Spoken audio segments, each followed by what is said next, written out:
사랑이 많으신 하나님, 주님께 예배드리게 하시니 감사드립니다. 먼저 어제의 날을 자복하며 회개의 기도를 드립니다.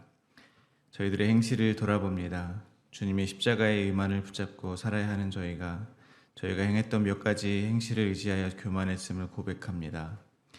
내 행위를 가지고 내 의를 높였음을 고백합니다. 내 행위를 의지하지 않게 하시고 오직 주님이 베풀어 주신 은혜를 의지하여 살아갈 수 있도록 인도하여 주시옵소서. 말씀을 전하고 듣는 이 시간 성령 하나님 주관하여 주셔서 바른 말을 전하게 하시고 들을 수 있도록 인도하여 주시옵소서. 예수 그리스도의 이름으로 기도하오며 하늘에 계신 아버지, 오늘 제가 주님의 임재 안에서 살고 주님을 더욱더 기쁘시게 하기를 기도합니다. 주 예수님, 오늘 제가 저의 십자가를 지고 주님을 따르기를 기도합니다. 성령님, 오늘 성령님이 저를 충만하게 채워주시고 사랑의 열매, 사랑과 희락과 화평과 오래 참음과 자비와 양성과 충성과 온유와 절제가 제 삶 속에서 익어갈 수 있도록 해 주시기를 기도합니다. 아멘.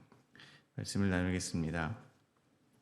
오늘 저희들에게 주신 하나님의 말씀은 사도행전 25장 13절에서 27절 말씀입니다. 저 여러분이 한 절씩 교독하겠습니다.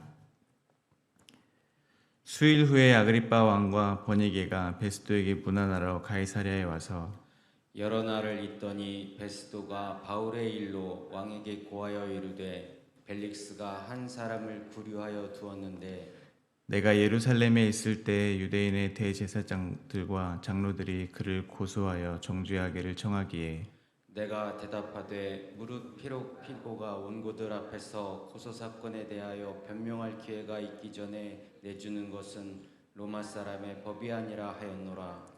그러므로 그들이 나와 함께 여기 오매 내가 지체하지 아니하고 이튿날 재판 자리에 앉아 명하여 그 사람을 데려왔으나 원고들이 서서 내가 짐작하던 것 같은 악행의 혐의는 하나도 제시하지 아니하고 오직 자기들의 종교와 또는 예수라 하는 이가 죽은 것을 살아있다고 바울이 주장하는 그 일에 관한 문제로 고발하는 것뿐이라. 내가 이 일에 대하여 어떻게 심리하는지 몰라서 바울에게 묻되 예루살렘에 올라가서 이 일의 신문을 받으려느냐 한즉 바울은 황제의 판결을 받도록 자기를 지켜주기를 호소하므로 내가 그를 가이사에게 보내기까지 지켜두라 명하였노라 하니 아그리빠가 베스도에게 이르되 나도 이 사람의 말을 듣고자 하노라. 베스도가 이르되 내일 들으시리이다 하더라. 이튿날 아그리빠와 버니게가 크게 위험을 갖추고 와서 천부장들과 시중의 높은 사람들과 함께 접견 장소에 들어오고 베스도의 명으로 바울을 데려오니 베스도가 말하되 아그리빠 왕과 여기 같이 있는 여러분이여 당신들이 보는 이 사람은 유대의 모든 무리가 크게 외치되 살려두지 못할 사람이라고 하여 예루살렘에서와 여기서도 내게 청언하였으나 내가 살피건대 죽일 죄를 범한 일이 없더이다. 그러나 그가 황제에게 상소한 거로 보내기로 결정하였나이다. 그에 대하여 황제께 확실한 사실을 알릴 것이 없으므로 신문한 후 상소할 자료가 있을까 하여 당신들 앞 특히 아그리빠 왕 당신 앞에 그를 내세웠나이다. 함께 읽겠습니다. 그 죄목도 밝히지 아니하고 죄수를 보내는 것이 무리한 일인 줄 알았나이다 하였더라. 아멘. 로마에서 임명된 신임 총독 베스도는 예루살렘에 가서 대제사장들과 유대인들 중 높은 사람들을 만났습니다. 예루살렘으로 바울을 데리고 와달라는 요구에 바울이 구류되어 있는 가이사랴에 같이 가서 송사하게 했습니다. 그러나 막상 재판을 열어보니 바울에게는 로마법상 형법을 줄 만한 죄가 없었습니다. 그러자 베스도는 유대인의 환심을 얻고자 바울에게 예루살렘에 가서 다시 재판을 하자고 제안을 했습니다. 그러나 바울은 로마법대로 가이사에게 상소를 했습니다. 그리고 바울을 로마로 보내려고 하시는 주님의 말씀은 그렇게 성취가 되고 있었습니다. 오늘 본문은 베스도가 아무런 죄목도 밝히지 않고 상소를 할 수 없기 때문에 마침 문안을 온 이스라엘의 왕 아그리빠에게 조언을 구하는 장면입니다. 오늘 본문은 크게 두 문맥으로 나누어 묵상하도록 하겠습니다. 첫 번째 문맥은 13절부터 21절입니다. 아그리빠 왕이 베스도 총독에게 문안을 왔음과 베스도가 바울 송사 사건을 문의했음이 기록되어 있습니다. 두 번째 문맥은 22절부터 27절입니다. 아그리빠 왕의 요청에 따라 베스도는 바울을 데리고 왔습니다. 그리고 베스도는 청중들에게 바울이 왜 여기 있는지, 왜 바울의 이야기를 듣고자 하는지에 대해서 배경과 목적을 설명하고 있습니다. 첫 번째 문맥입니다. 가이사랴에서 열렸던 바울의 재판이 지나고 며칠 뒤에 이스라엘의 왕 아그리빠가 자신의 누이 버니게와 함께 새로 부임한 총독 베스도를 문안하기 위해서 가이사랴에 왔습니다. 왕과 총독의 관계는 이해가 좀 복잡해 보입니다. 그러나 일제 식민지 치하에 조선 왕조나 대한제국이라고 비유를 하시면 조금 이해가 쉬우실 것 같습니다. 아무튼 식민지 이스라엘의 왕 아그리빠가 로마에서 이스라엘을 통치하기 위해서 파견한 총독 베스도에게 문안을 왔다는 것입니다. 그런데 아시다시피 총독 베스도에게는 한 가지 문제거리가 있었습니다. 13절과 14절입니다. 수일 후에 아그리빠 왕과 버니게가 베스도에게 문안하러 가이사랴에 와서 여러 날을 있더니 베스도가 바울의 일로 왕에게 고하여 이르되 벨릭스가 한 사람을 구류하여 두었는데, 그 문제는 바로 바울의 상소 문제였습니다. 오늘 본문 27절에도 나오지만 상소를 하려면 바울에게 명확한 범죄 혐의가 있어야 합니다. 그런데 바울에게는 공소장을 쓸 만한 죄목이 명확하지 않았던 것입니다. 베스도 총독의 입장은 곤란합니다. 정치인은 사건을 판단할 때 정당함이나 진실에 따라서 판단하지 않는 특징이 있습니다. 정치인은 자신의 정치적 입장에 따라서 이익이 되는 쪽으로 판단한다는 것입니다. 그러한 면에서 베스도는 특별한 혐의가 입증되지 않은 로마 시민권자인 바울을 유대인의 환심을 사자고 함부로 죽일 수도 없는 것입니다. 그렇다고 아무런 혐의가 없는 바울을 풀어준다면 유대인들이 반발할 것이 분명했습니다. 그렇게 되면 안정적으로 총독의 임기를 마칠 수 없을 것입니다. 그래서 베스도의 입장에서는 지금 바울의 송사 문제는 꽤나 어려운 문제 같습니다. 마찬가지로 저희는 어떠한 모습으로 이 세상을 살아가고 있는지 생각해 보게 되기를 바랍니다. 어떤 사람들은 생존을 위해서 살아간다고 생각합니다. 생존이 삶의 목적인 것입니다. 그렇게 살아남기 위해서 무한 경쟁을 하게 되고 거기서 살아남은 사람들은 어느덧 누가 보아도 높은 자리에 올라가서 많은 권력을 휘두를 수 있는 사람이 되기도 한다는 것입니다. 그러나 그들은 언제나 불안합니다. 자리를 지키지 못할까봐, 평판이 깨질까봐, 이미지에 타격을 입을까봐 불안하기만 하다는 것입니다. 그래서 자기가 살아남기 위해 진실을 왜곡하기도 한다는 것입니다. 겉으로 보이는 그들의 화려함은 결국 허상에 불과한 것이라는 것입니다. 그러나 어떤 사람은 생존을 위해서 사는 것이 아닌 것 같습니다. 그들은 생명력이 있습니다. 그러니까 외부의 환경이나 사람들에 따라서 안정적이기도 하고 불안하기도 하지 않다는 것입니다. 살아남기 위해 사는 것이 아니라 그들 존재 자체로 의미가 있다는 것입니다. 바로 바울과 같은 사람이라고 생각합니다. 절벽 위 바위 틈에 핀 들풀들이 아름다운 이유는 모진 풍파를 이겨내고 그 자리에 있는 생명력이 있기 때문이라고 생각합니다. 바울은 생명력이 있습니다. 총독 베스도보다도 사내들인의 대제사장보다도 바울은 초라하게 보이지만 당당합니다. 왜냐하면 생명력이 있기 때문입니다. 따라서 저희는 생존을 위해서 예수님을 부르는 삶에서 이제는 예수 그리스도란 생명력으로 살아가는 삶으로 옮겨와야 될 것입니다. 환경에 따라서 조변석게 하는 신앙에서 이제는 저희가 있는 곳이 저희 안에 있는 예수 그리스도란 생명력으로 말미암아 하나님 나라로 변하게 되는 신앙이 되어야 한다고 생각합니다. 저희가 어떠한 상황에서도 아름다울 수 있는 이유는 돈이 많기 때문이 아닙니다. 멋진 건물을 가지고 있어서도 아닐 것입니다. 많은 지식 때문도 아닐 것입니다. 그동안 잘 지켜온 율법 때문도 아닐 것입니다. 저희 안에 있는 예수 그리스도를 믿는 믿음이 있기 때문임을 잊지 마시기를 바랍니다. 오늘 본문에서 베스도를 찾아온 아그리빠는 사도행전 12장에서 야고보를 처형한 헤롯 아그리빠 1세의 아들입니다. 그는 오늘날의 레바논 지역인 칼키스와 갈릴리 지역을 다스리고 있었고 대제사장에 대한 대제사장을 임명하고 파면할 수 있는 권한을 가지고 있었다고 합니다. 따라서 베스도가 아그리빠 왕과 의논한다면 바울의 문제를 좀 더 정확하게 파악을 할 수가 있고 대제사장들도 쉽게 반발할 수가 없었을 것입니다.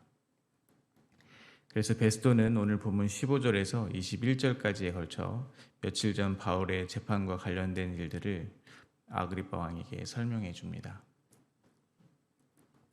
그 내용은 이미 아시는 것처럼 유대인의 대제사장과 장로들의 상소대로 바울을 신문했으나 명백한 혐의는 없었고 바울의 상소대로 가이사에게 보내기까지 붙들어 두고 있다는 것입니다. 그리고 베스도는 있었던 사실을 이야기하는 중에 자기의 의견도 첨부합니다. 19절입니다.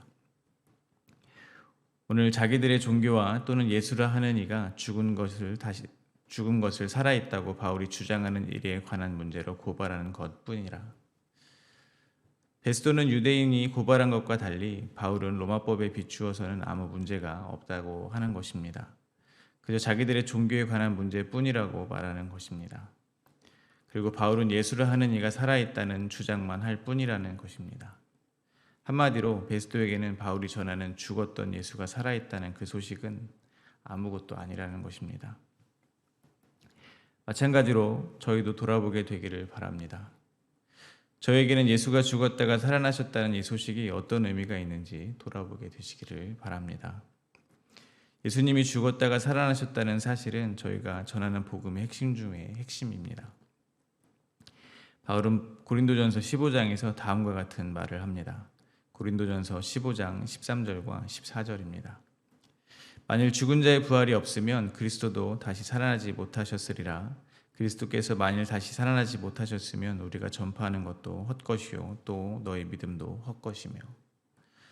또 바울은 빌립보서 3장에서 다음과 같은 말을 합니다. 빌립보서 3장 7절과 7절에서 8절입니다.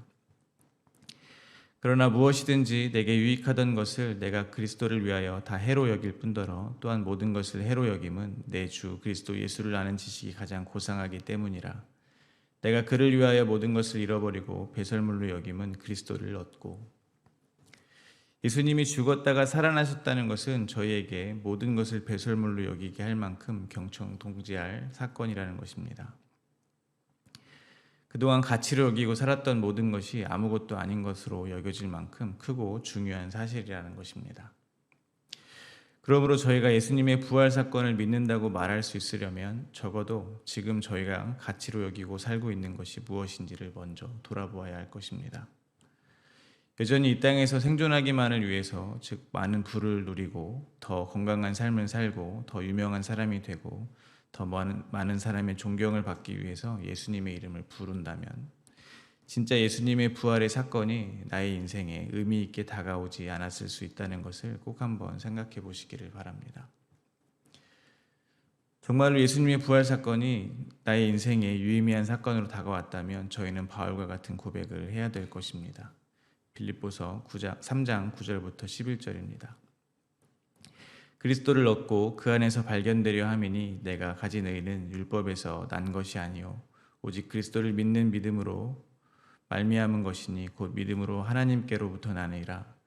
내가 그리스도의 부활의 권능과 그 고난에 참여함을 알고자 그의 죽으심을 본받아 어떻게 해서든지 죽은 자 가운데서 부활에 이르려 하노니.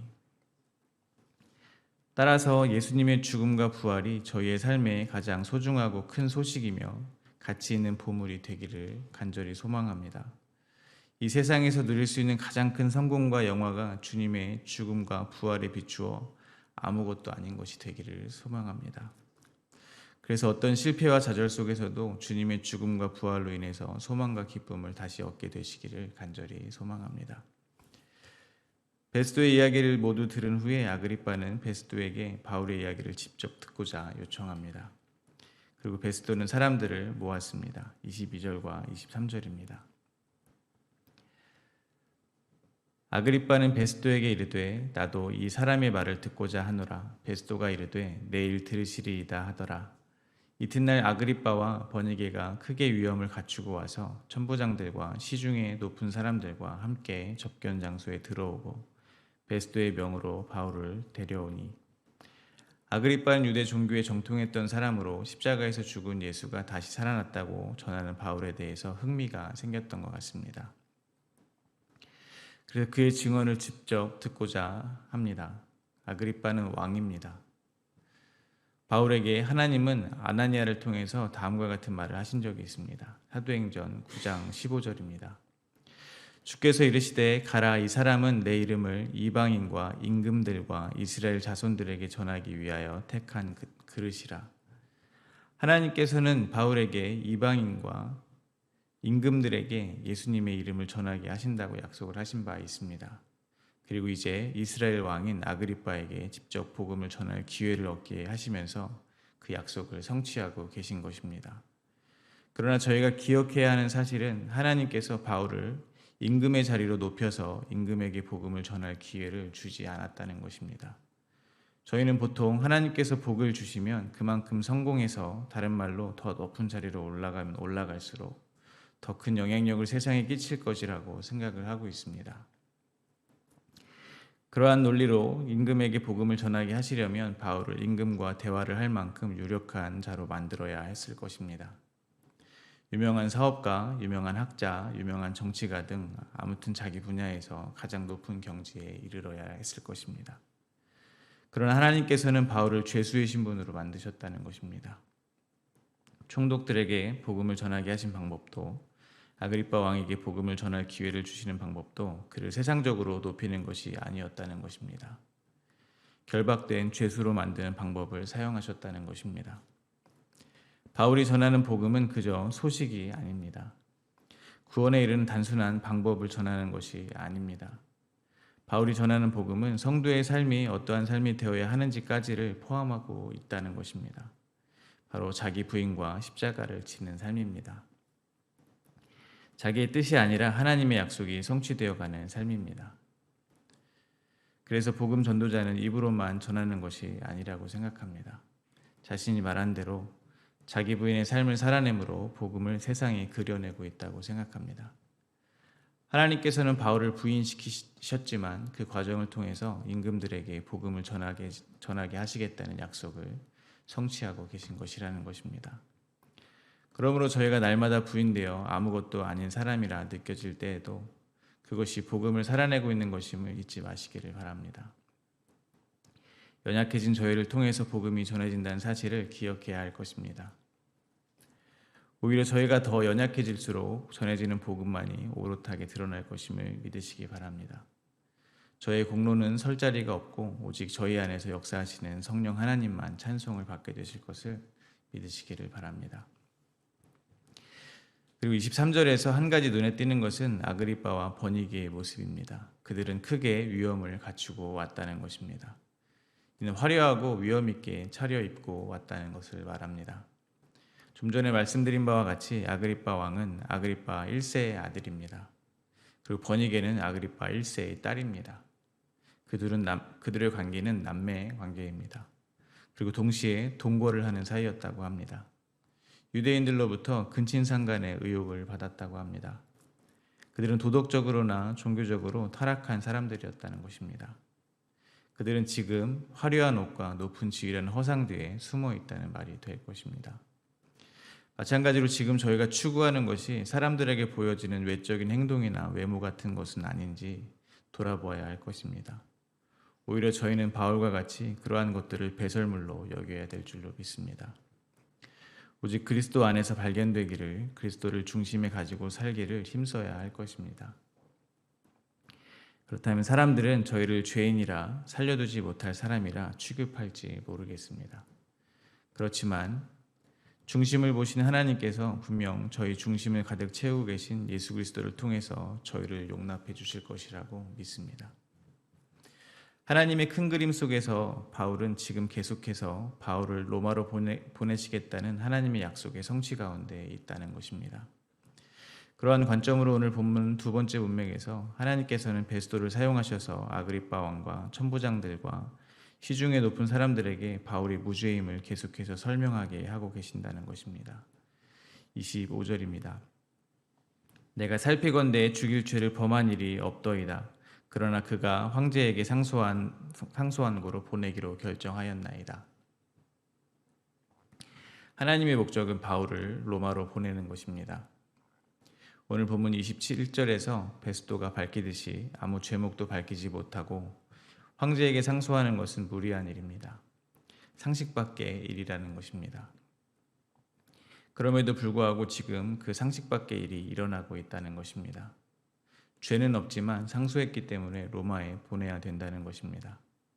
왜냐하면 베스도는 이해할지 못할지라도 그것이 하나님의 뜻이기 때문에 그렇습니다.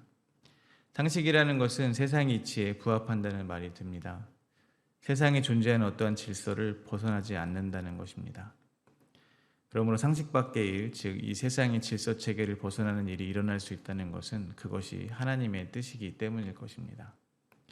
이 세상의 모든 이치와 법칙을 뛰어넘는 분이 하나님이라는 말이 될 것입니다.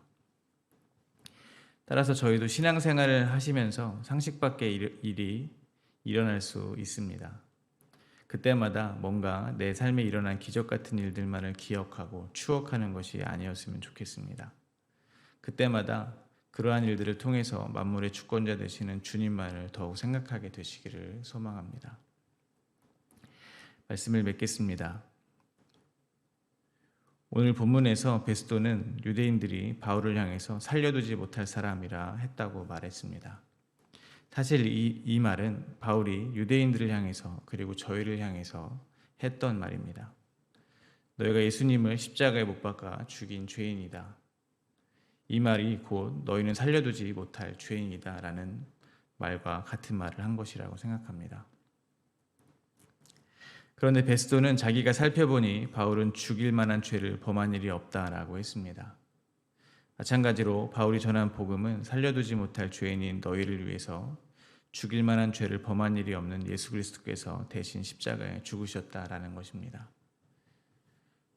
오늘도 복음이 저희의 살 소망이 되기를 바랍니다.